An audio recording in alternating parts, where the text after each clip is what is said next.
आइए class start करते हैं। कल हम लोग पढ़ चुके थे एक्सरसाइज 2.1 का इंट्रोडक्शन। इसमें थोड़ा सा बाकी रह गया था तो वही पढ़ाना है। बाकी क्या रह गया था, बोले थे कि बहुपद को वर्गीकरण करना है। तो सबसे पहले हम दो तरीके से बहुपद का वर्गीकरण होगा, लेकिन सबसे पहले हम लोग करेंगे पद के आधार पर। पद मतलब टर्म होता है, तो टर्म के आधार पर बहुपद का वर्गीकरण। पद के आधार पर बहुपद का वर्गीकरण। अब देखिए, पद पहले जान लेते हैं। वैसे हम पिछले क्लास में पढ़ा चुके हैं। अगर हम कोई बहुपद लिखते हैं 2x² माइनस 5x प्लस 6, तो देखिए इसमें कितना टर्म है। तो देखिए 2x² है, ठीक है, एक टर्म हुआ, और माइनस 5x दूसरा टर्म हुआ, और 6 जो है वो कौन टर्म है, तीसरा टर्म है। तो 1 2 3, इसमें कुल कितना टर्म हुआ, 3 टर्म हुआ। अगर x² माइनस 6, इसमें कितना टर्म हुआ, 1 और 1, कितना, 2 टर्म हुआ, ठीक है। इसी तरीके से अगर 5 लिखे, ये भी तो एक बहुपद है, तो इसमें कितना टर्म है, तो 1 टर्म है, ठीक है। अगर हम लिखे कि √7x प्लस 2, इसमें देखिए कितना पद है, एक पद और एक पद, कितना पद, 2 पद, 2 पद है। अब देखिए हम देखें, अब देखिए 4 पद वाला भी बहुपद होगा। अगर हम लिखे x³ plus 4x² minus 3x plus 2, ये भी एक बहुपद है। इसमें कितना पद है, 1 2 3 4, तो 4 पद है, तो 4 पद, यही पद होता है, ठीक है ना।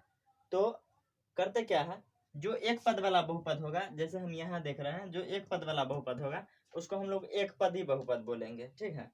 और जो 2 पद वाला बहुपद होगा उसको हम लोग द्विपदी बहुपद बोलेंगे। और जो 3 पद वाला बहुपद होगा उसको हम लोग त्रिपदी बहुपद बोलेंगे, ठीक है। और 4 पद वाला बहुपद को हम लोग को पढ़ना ही नहीं क्लास 9th में, वो आए की क्लास में पढ़ना है, उसको हम लोग छोड़ देंगे। तो पहला जो बहुपद होगा उसको लिखेंगे हम लोग एक पदी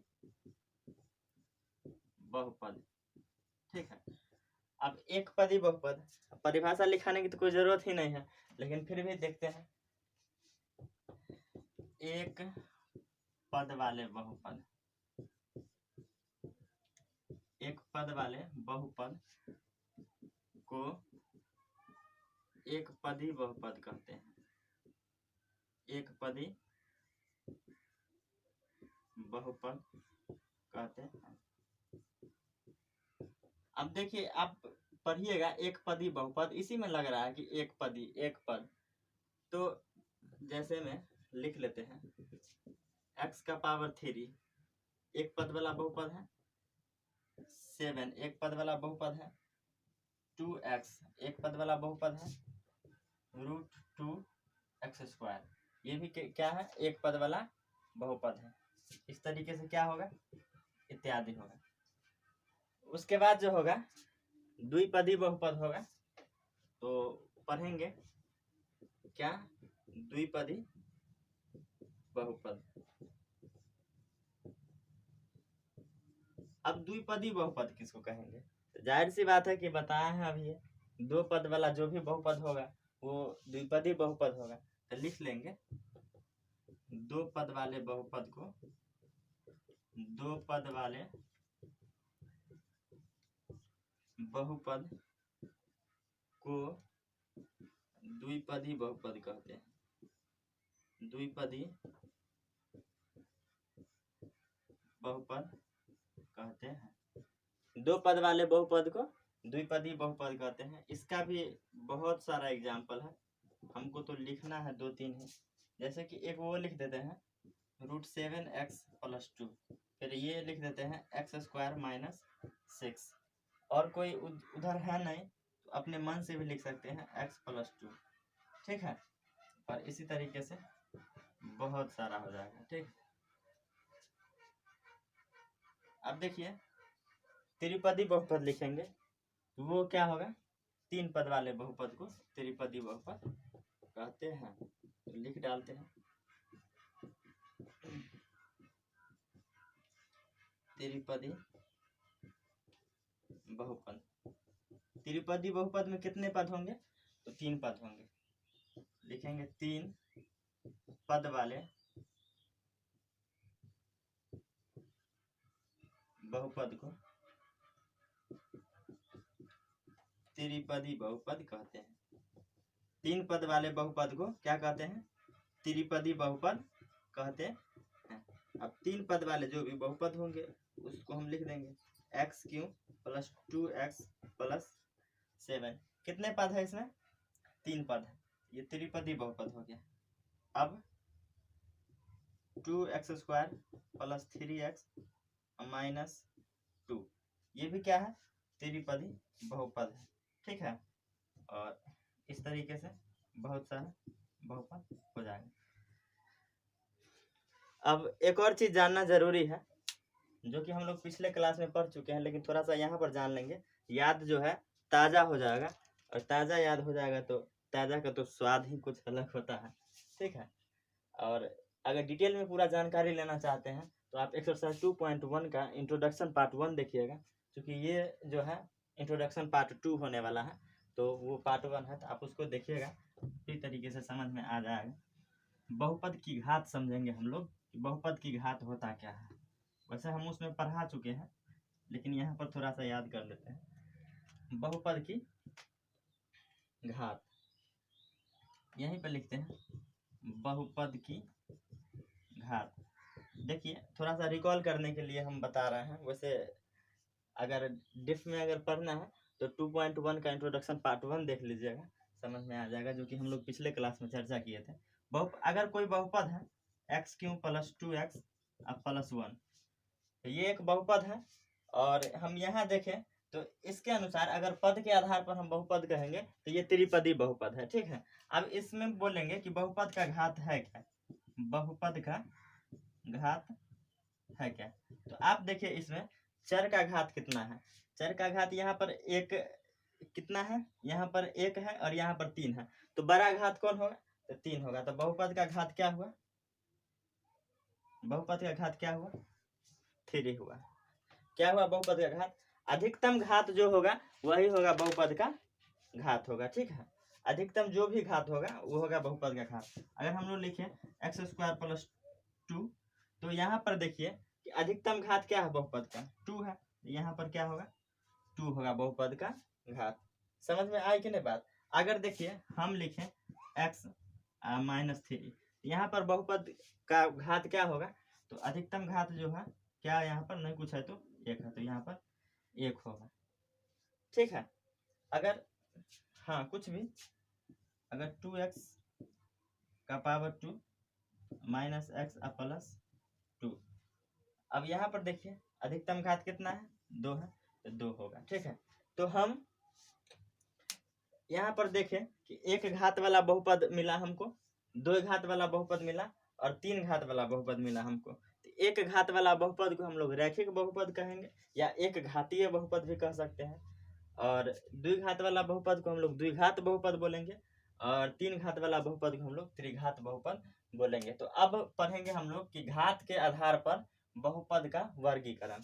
ठीक है, घात के आधार पर, घात किसको बोलते हैं, पावर को बोलते हैं ना, कि पावर किसका होगा, चर का पावर होगा। ठीक है, घात के आधार पर बहुपद का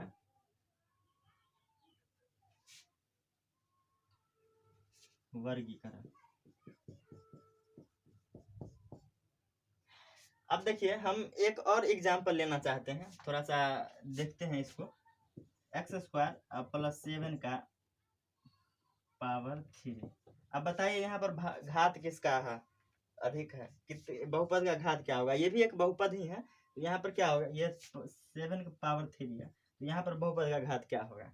अगर जो भी लोग बोलेंगे कि 3 होगा तो वो बिल्कुल गलत है, क्योंकि हमको जो है चर का घात देखना है, और चर क्या है, x है, तो x का घात क्या है, 2 है, तो बहुपद का घात भी यहाँ पर 2 होगा।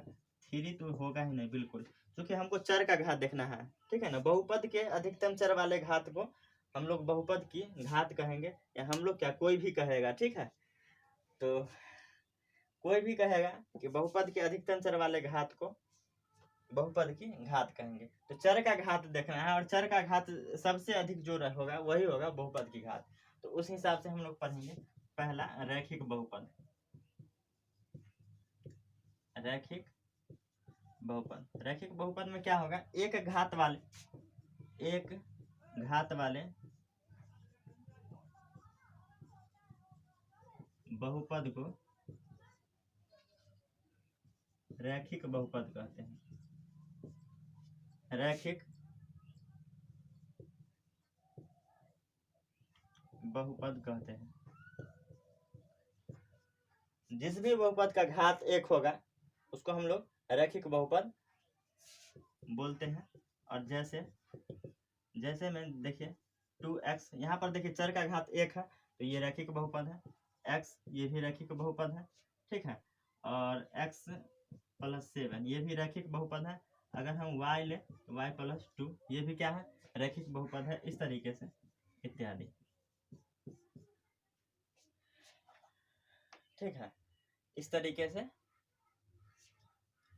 इत्यादि। अब पढ़ते हैं अगला बहुपद, द्विघात बहुपद। द्विघात बहुपद, तो 2 घात वाले बहुपद को द्विघात बहुपद बोलेंगे, ठीक है। 2 घात वाले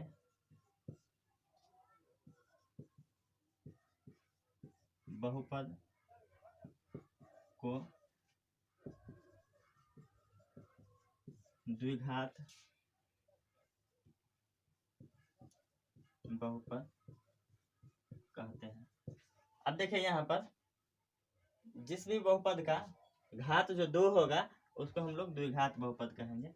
जैसे देख लीजिए यहाँ पर हम दिखाते हैं x² + 7, ठीक है, या x² ही रहने दीजिए, ये भी एक द्विघात ही बहुपद है।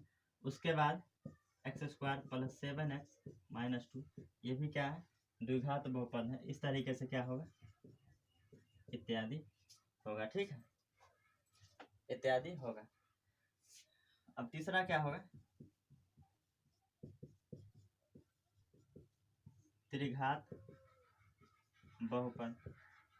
3 घात वाले बहुपद को त्रिघात बहुपद कहते हैं। कितना पद, 3 पद होना चाहिए, सॉरी 3 घात जिस बहुपद का घात 3 होगा हम उस बहुपद को हम लोग त्रिघात बहुपद बोलेंगे। तो लिखते हैं 3 घात वाले बहुपद को त्रिघात बहुपद कहते हैं। कितना घात, 3 घात वाले। अब देखिए इसको हम मिटा देते हैं बहुपद की घात को, क्योंकि जगह खाली ही नहीं है।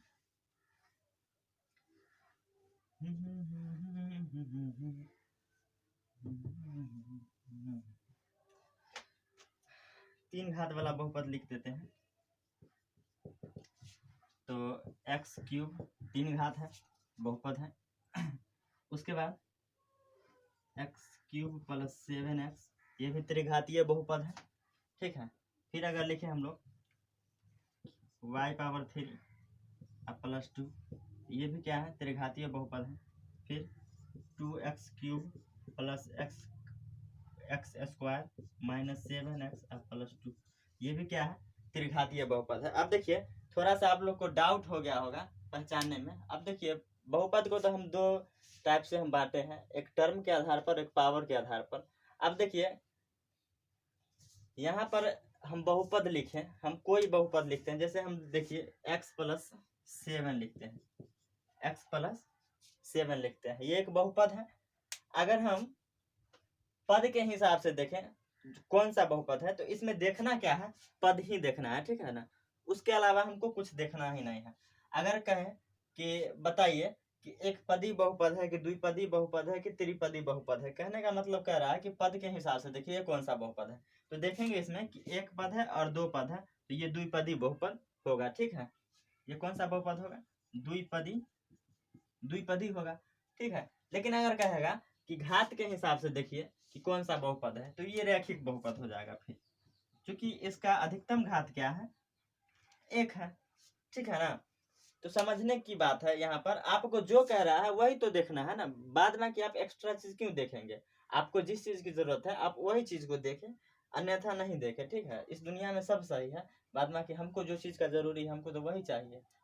और अगर कहेगा कि बताइए कि ये रैखिक बहुपद है या द्विघात बहुपद है या त्रिघात बहुपद है, तो माइंड सेट हो जाता है कि घात के हिसाब से कह रहा है कि बहुपद कौन सा होगा। तो हमको देखना है कि बहुपद का घात क्या है, अधिकतम घात क्या है। तो इसमें देख रहे हैं कि अधिकतम घात 1 है, तो ये रैखिक बहुपद होगा, ठीक है। लेकिन अगर कहे कि पद के हिसाब से कौन सा बहुपद है, तो ये कौन सी बहुपद होगा? द्विपदी बहुपद होगा। आप इसको थोड़ा सा बढ़िया से समझिएगा, डिटेल से समझिएगा। अब अगर देखिए यहाँ पर कि हम लिख पा रहे हैं, यहाँ पर देखिए इसको लेते हैं x² + 7x - 2। अगर घात के हिसाब से देखें तो ये तो द्विघात बहुपद है, चूंकि इस बहुपद का घात क्या है?